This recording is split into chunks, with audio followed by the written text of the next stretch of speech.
Assalamualaikum warahmatullahi wabarakatuh. Perkenalkan, nama saya Siti Nurhaliza. Di sini saya dari Mandowo, Jakarta. Saya dan teman-teman saya ingin mempresentasikan hasil percobaan yang telah kami lakukan, yang berjudul dengan pengaruh dosis ragi dan penambahan gula, yang akan diaplikasikan oleh anggota lain dari kami. Bagaimana selanjutnya tentang hal ini? Silakan tonton video ini. Berikut ini adalah nama-nama dari kelompok saya. Yang pertama ada Ainun Aizatul Isma, ada Rida Wardatul Saurah, ada Siti Nurhaliza, ada Syukria. Tujuan melakukan praktikum ialah A. Mengetahui proses dan hasil fermentasi alkohol. B.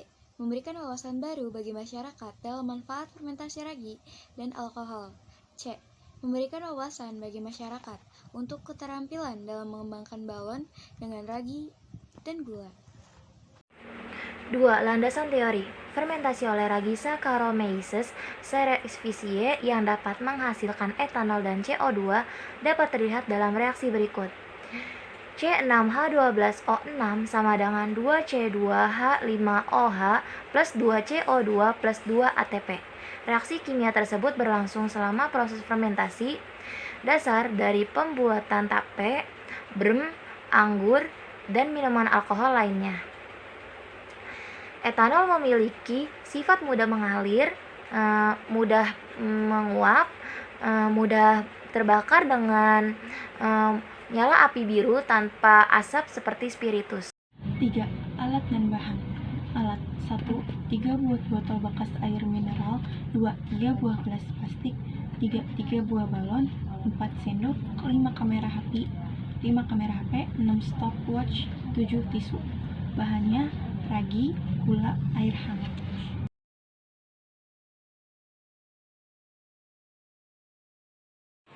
Ini adalah tabel hasil perubahan percobaan yang kami lakukan. Di sini ada FK, yaitu variabel konstan atau pada botol pertama. Di sini ada tingkat kenaikan suhu. Tingkat kenaikan suhu pada botol pertama dari awal sampai akhir tidak ada perubahan, yaitu sama-sama 38 derajat. Yang kedua ada diameter balon dalam sentimeter, sama seperti tingkat kenaikan suhu. Diameter balon tidak ada perubahan, yaitu dari awal hingga akhir sama-sama 5 cm. Yang ketiga ada banyaknya gelembung udara. Banyaknya gelembung udara di awal itu tidak ada atau tidak ada gelembung udara sama sekali.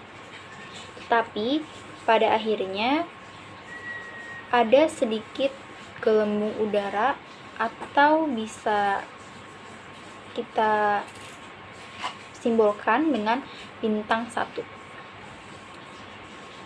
Yang keempat ada warna.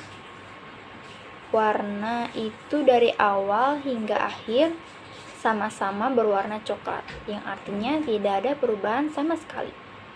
Yang kelima ada keadaan endapan, di mana pada awal itu tidak ada keadaan endapan, tidak ada endapan sama sekali. Tetapi pada akhirnya bintang 1, yang artinya itu sedikit endapan. Variabel bebas 1 atau pada botol kedua.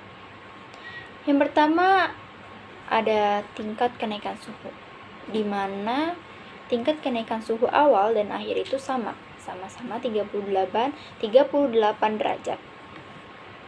Yang kedua ada diameter balon dalam sentimeter, di mana diameter balon pada awal itu 5 cm dan akhirnya itu menjadi 16 cm. Kenapa? Dikarenakan balon semakin mengembang, otomatis diameter itu akan semakin besar. Yang ketiga ada banyaknya gelembung udara, di mana pada saat awal tidak ada gelembung udara sama sekali. Tetapi pada akhirnya itu bintang 3, yang artinya banyak sekali gelembung udara. Yang keempat ada warna, di mana awal dan akhir sama-sama berwarna coklat, yang artinya tidak ada perubahan sama sekali.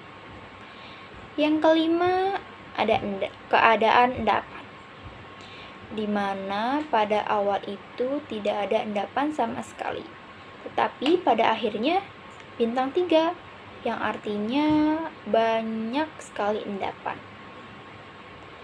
Dan selanjutnya ada variabel bebas 2, yaitu pada botol ketiga. Yang pertama ada tingkat kenaikan suhu. Tingkat kenaikan suhu dari awal sampai akhir tidak ada perubahan, yaitu sama-sama 38 derajat. Yang kedua ada diameter balon dalam sentimeter. Diameter balon pada botol ketiga ini yang awalnya 5 cm menjadi 12 cm. Yang ketiga ada banyaknya gelembung udara, di mana pada awalnya tidak ada gelembung udara sama sekali, tetapi pada akhirnya bintang 2, yang artinya sedang atau lumayan banyak gelembung udara. Yang keempat ada warna, di mana awal dan akhir sama-sama berwarna coklat, yaitu tidak terjadi perubahan warna. Yang kelima ada keadaan endapan, yang mana awalnya itu tidak ada endapan sama sekali, tetapi pada akhirnya bintang 2, yaitu artinya sedang atau lumayan banyak endapan. 4. Hasil pengamatan berupa tabel. Terjadi sesuatu pada dua botol saja, yaitu botol kedua dan ketiga. Kedua botol itu mengalami pertambahan diameter pada balon. Hal ini disebabkan karena pada botol 1 tidak diberi gula, sementara pada botol kedua dan ketiga diberi gula. Terjadi proses fermentasi pada larutan ditambahkan gula. Gula berperan sebagai bahan baku terjadinya proses fermentasi. Semakin banyak gula yang ditambahkan, maka semakin banyak gas karbon dioksida dan etanol yang dihasilkan. Respirasi anaerob juga dikenal sebagai respirasi intramolekul ataupun fermentasi, yang mana dalam proses tidak dapat membutuhkan oksigen dan dapat menghasilkan etanol sebagai produk samping. Selain itu juga terjadi pemecahan glukosa menjadi CO2 dan H2O yang tidak sempurna. Respirasi anaerob dibedakan menjadi 2, yaitu fermentasi alkohol dan fermentasi asam laktat. Pada praktikum kali ini kami menggunakan fermentasi alkohol dengan persamaan sebagai berikut. C6H2+O6 sama dengan 2C2H5OH plus 2CO2 plus 2 ATP. Adapun ciri-ciri respirasi anaerob adalah sebagai berikut. Yang pertama, tidak memerlukan oksigen. Yang kedua, berlangsung secara cepat. Yang ketiga, terjadi pada otot manusia. Yang keempat, menghasilkan 2 ATP energi. Yang kelima, produk akhirnya berupa asam laktat dan alkohol. Yang keenam, terjadi pada bakteri ragi dan organisme prokariotik.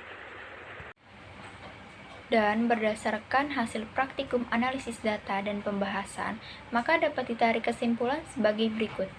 Pertama, pada botol ke-1 tidak terjadi pengembangan balon dikarenakan tidak ada penambahan gula. Kedua, pada botol kedua yang berisikan 2 sendok makan ragi dan 3 sendok makan gula, sehingga terjadi pengembangan balon yang besar dibandingkan dengan botol ketiga, dan botol kedua menghasilkan gelembung yang cukup banyak. Yang ketiga, pada botol ketiga yang berisikan 2 sendok makan ragi dan 5 sendok makan gula, terjadi pengembangan balon yang cukup besar dan menghasilkan gelembung yang banyak pula.